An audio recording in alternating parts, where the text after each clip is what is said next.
Hello my crafty friends and welcome to my YouTube channel Corrine's Crafts. I hope everyone is well and you've been making some beautiful crafty makes. Here is my make for today. It's my Corrine's Tuesday technique, or Technique Tuesday should I say, on masking, to mask or not to mask. And I have used Julie Hickey's stamps and dies, and it is her hand-picked Florals dies. Now I saw these at the NEC when I was there the other day. There was a stand with lots of Julie's things on, and these were there front and centre, and they just look beautiful. Lots of different flowers. I hope you like this. So I've stamped it all in black and white, and then I've sort of done this highlight of this gorgeous purple flower in the centre. Now, Julie Hickey's designs, there is a list of all the stockists on her Facebook page if you want to do it, or you can go to her website, Sweet Honey Designs. That's sweet and then HUNI designs.com, and you'll be able to find all of her stamps and dies. They are brilliant, and can I just say the stamp quality is probably the best I have ever come across. So if you want to know how I made this, and we talk about masking and how to mask and what it does and how you can get those gorgeous layers by masking, then let's get into the video. So today's Corrine's Technique Tuesday is all about masking. To mask or not to mask? That is the question.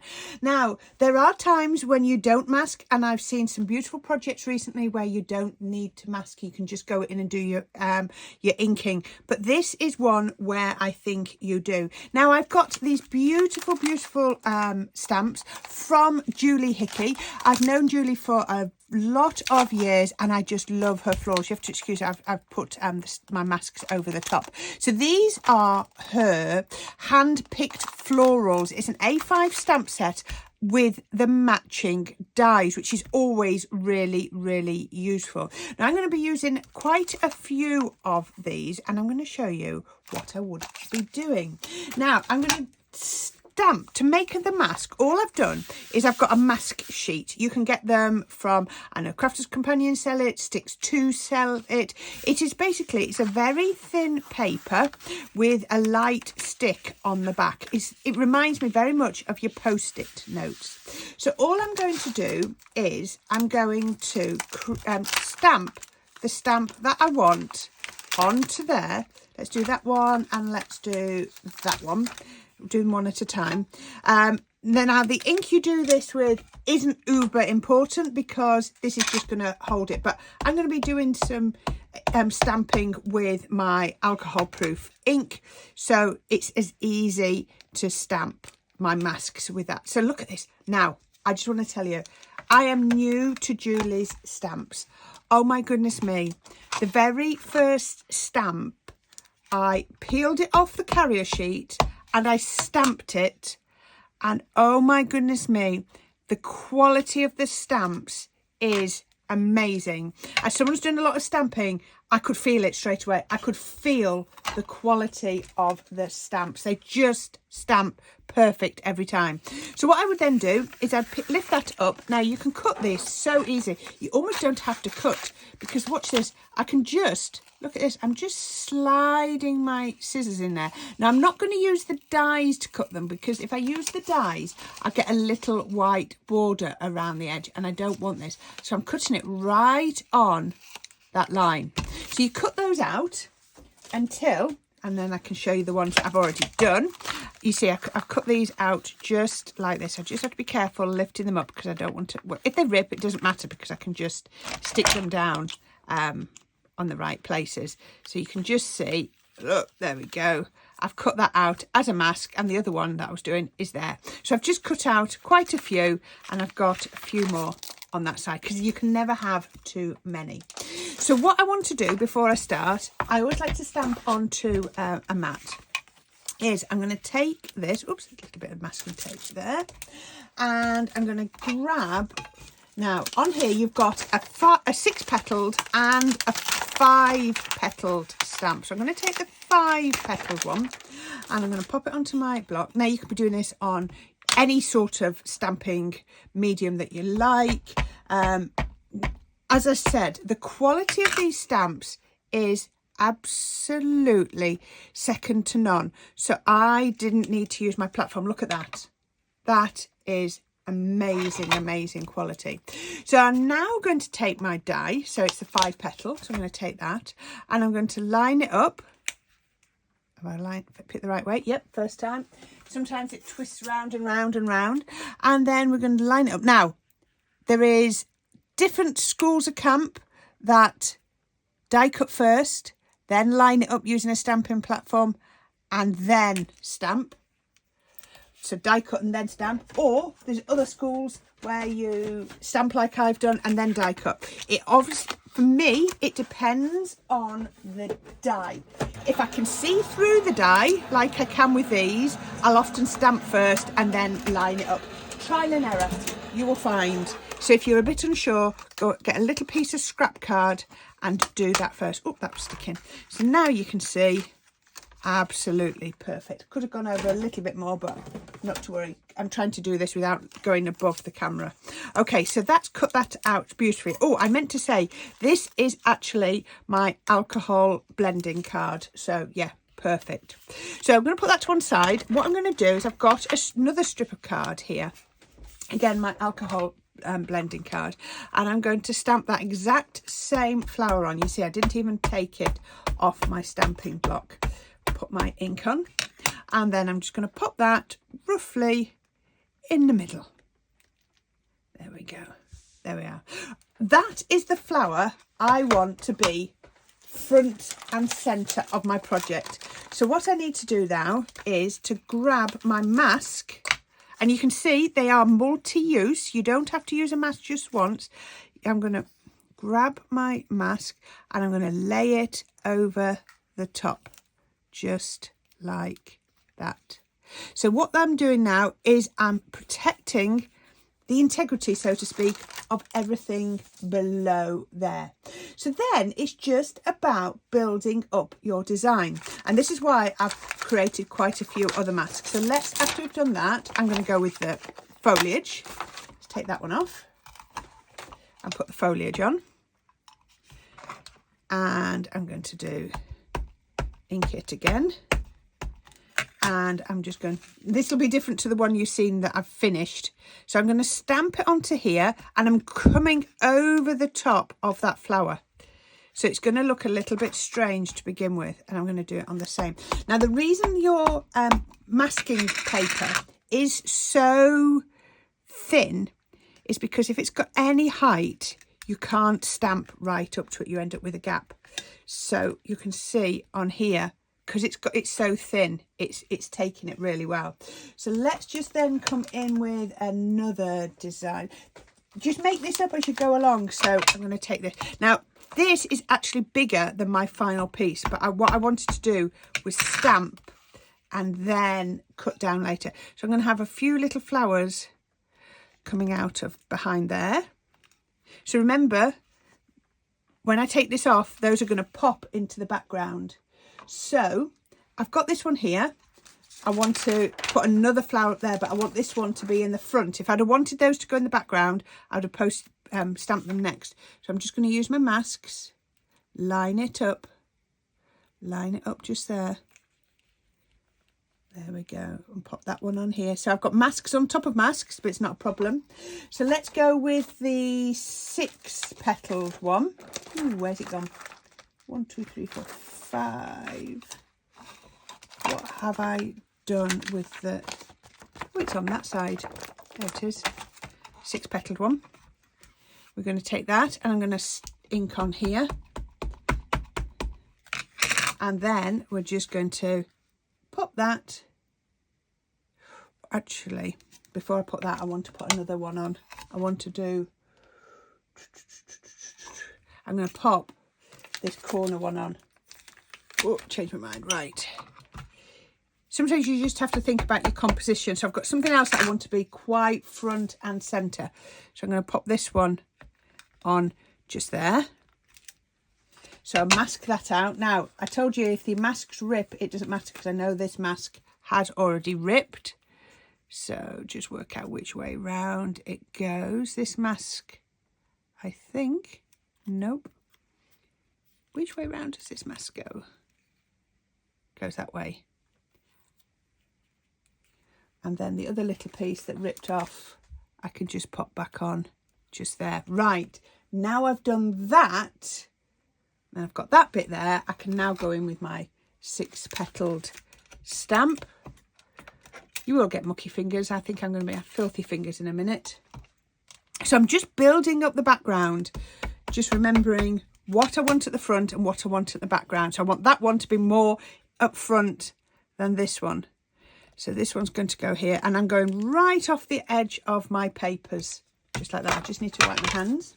And you're just going to keep on building, but so it looks a little bit of a mess. So if I start to peel these off, you can see here, look, this now is clearly in front of this one. So if I pull this, take this mask off, this flower, these little 3 flowers are going to be clearly, look, can you see, at the front? It's such a clever technique. So if I peel this one off, all of these little bits are going to go pop. Look, they just like pop behind, don't they? Because we've protected, as I say, I always say, protect the integrity of the stamped image. Doesn't that look beautiful? So you just want to keep on going, as much, put in as much or as little detail as you like.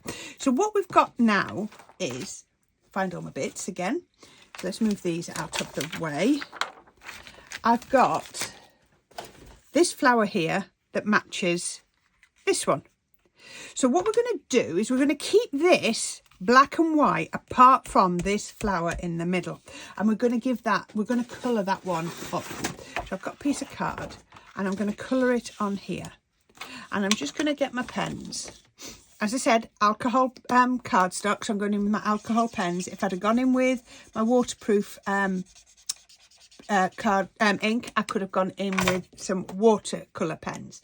So I'm going to start colouring, and I'm going to start colouring from the top, because it's good. I always think flowers are often darker on the outside, on the outer edge of the petals, and paler towards the centre, because the outer bits have had more sun on them, haven't they? They've faded more. And then, now I haven't gone right down to the bottom because I don't want to saturate my card too much. I'm then going to come down and I'm just going to flip up into there. I've still not gone too right down to the bottom. And I'm just, because I don't want a harsh colour change. So I can then come with this one and I can just blend onto there. Because remember, I'm using my alcohol blending card. So I just know that all of the colours will blend perfectly together. If you've gone too far, just go in and put a little bit more in. It depends how much you want it to blend and how much you want it to be sort of a definite colour change. Now this one I want to be a definite colour change, so I'm going to come down to here. So it's the next, so I've done purple blend 1, purple blend 3 and purple blend 5. So this was quite a dark one, but I want that one to add some detail. I've still not gone right up to that yellow, because what I'm going to do is I'm going to come back with my yellow and I'm going to blend it right into that purple. So I've got the centre blending like that. Now I've got a bit of lines. I wanted some, but that's a little bit harsh. So I can just blend my colours again. And then again, I've got a definite colour blend there. So I'm just going to move that ink, just move it round until it blends just there. Now remember, with alcohol ink, I always say it changes as it dries. You just need to give it a chance to dry. So I'm just going to go in with lavender blend, with lavender blend 3. And I'm just going to go round the outside. So Julia's drawn, so all of these are always hand drawn by Julia herself. And I'm just going to go around that sort of tram line with my darker purple, just like that, and round there as well, just like that. Now give that time to settle, because once that's settled, this is what you get. So all I've done is a little bit of shaping. I've got my Quickie glue pen. I've gone, so shaping first, let's just do it from the right order. Shaping first, turn it over, get a ball tool, and I've just gone round here. Now if you do this once you put your glitter on, you might find your glitter sort of all comes off. So all I would do, shape it a little bit, then go round with my Quickie glue pen. And I'm just going there. And remember, Quickie glue pens are almost transparent, so you have to just look at where it's damp. Go around like that, and round like that. Then I've just gone dot, dot, dot. Wherever those dots are, I've put a little bit of glue. And then all I've done is I've got a really fine glitter. I wanted the finest one. Now, I'm all for just dipping and going. It stays messing. And can you see how it's picked that up? So the centre, all I would do for the centre is shape it. And then I've just got my pin flare pearl ones, put a drop in there and sprinkled a little bit of glitter over that while it was wet. But doesn't that look beautiful? And I've done exactly the same for the smaller flowers in that set. Now, you remember this piece that I did here? What I want to do is I want to pop this one onto here. But I thought if I put it onto a black, sorry, everything else is going to be black and white apart from this bit in the middle, so like a pop of colour.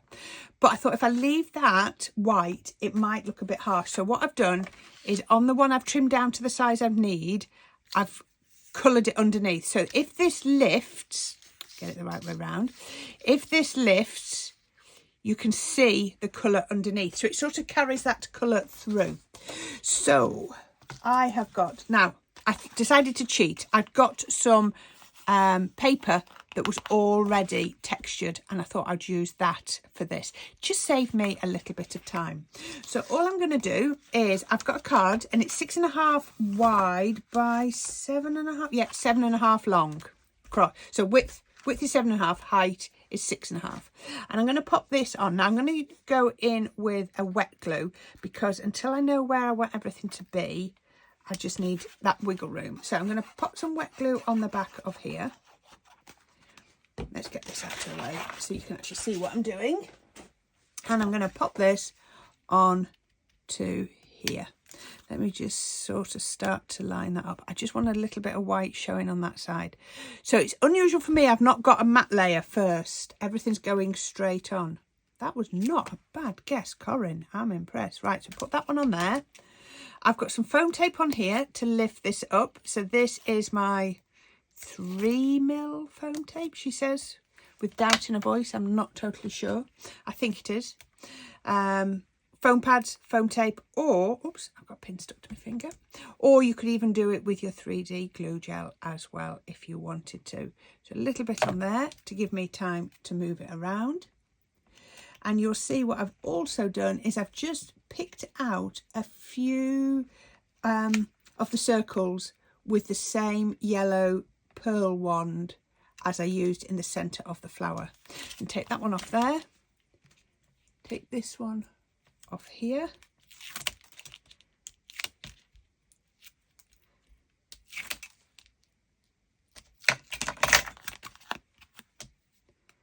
And glue again.